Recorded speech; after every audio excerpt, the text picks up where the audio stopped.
My father gave my sister a new car and told me, "You don't deserve it." I smiled and congratulated her. But when they struggled to pay even the very first installment, the response I gave turned both of their faces pale.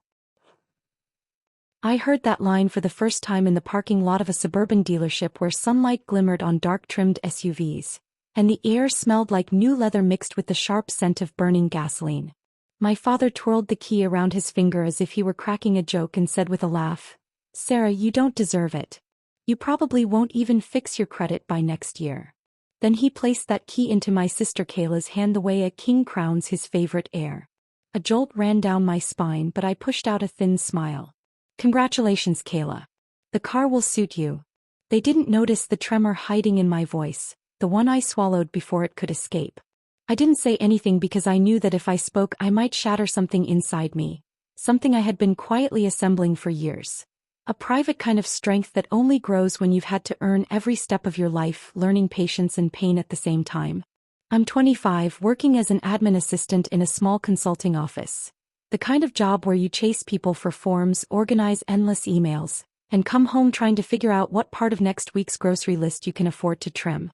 My father always said, "People who want too much end up costing too much." But somehow that sentence never applied to Kayla. She was his favorite, always had been. If she dropped out of a class, switched jobs, or paid rent late, it became a cute mistake. If I ever messed up, it became a problem with my attitude. Standing in that dealership parking lot, I watched them adjust the seats, run the engine, laugh about the new sound system. And in my heart I wrote a silent note. I know exactly where I stand. Then I called an Uber and headed back toward the city. The following weeks were strange. Kayla filled her Snapchat with selfies in the driver's seat. My dad bragged during every phone call, "This car is an investment in her future. We want to see her grow." I would simply say, "Good for her," and change the subject. The superiority in his tone was the same as always, the small, steady reminder that I was weaker, less worthy, less deserving. But I've learned to work in silence. Every night I'd check my budget, calculate the last 2 student loan payments, and watch my credit score crawl upward. Maybe I couldn't afford a shiny SUV, but I was fixing my life brick by brick with no shortcuts and no handouts. Then one Thursday morning at around 8 a.m., while I was kneeling under the office printer trying to clear a paper jam, I saw my dad's name flash on my screen. "Sarah, are you busy?" There was a nervous edge in his voice, the kind that only appears when a parent is about to place the burden of their own unrealistic decisions on someone else. "Not really. What's going on?" He coughed and said, "Well, it's the first payment, you know, things are a little tight. I was thinking maybe you could help out a bit." My hands froze. "How much?" "Just $765. Not much. And you know, this is family." "Fa." I cut in, "What's Kayla doing?" "She's settling into her job. She needs space." Something old and quiet inside me suddenly woke up. Those childhood evenings when I worked extra shifts and was told, "We're not putting pressure on you. Just prove you're responsible."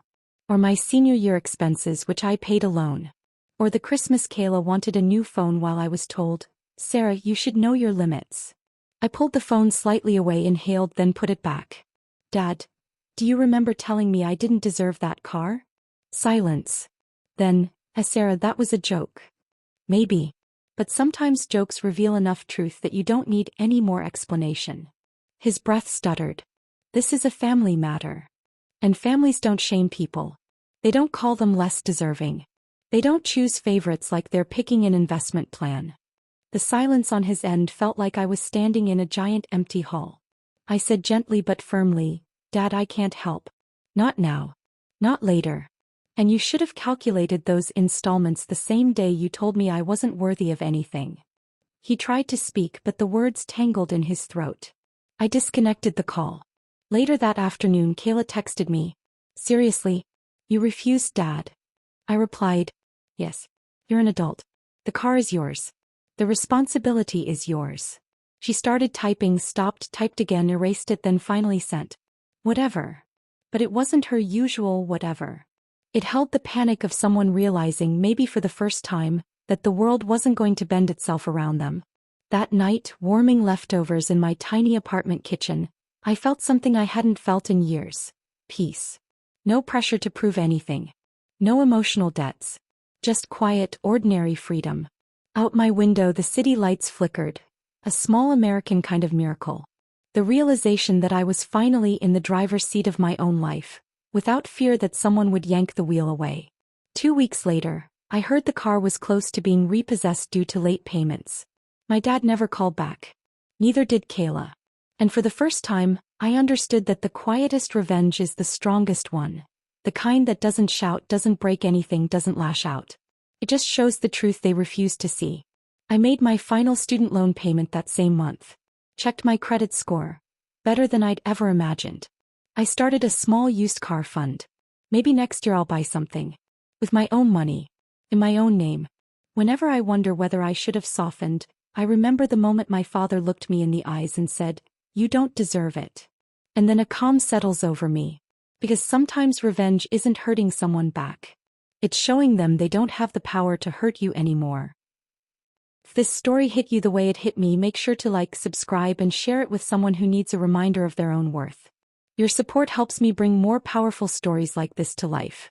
Thanks for being here. Truly.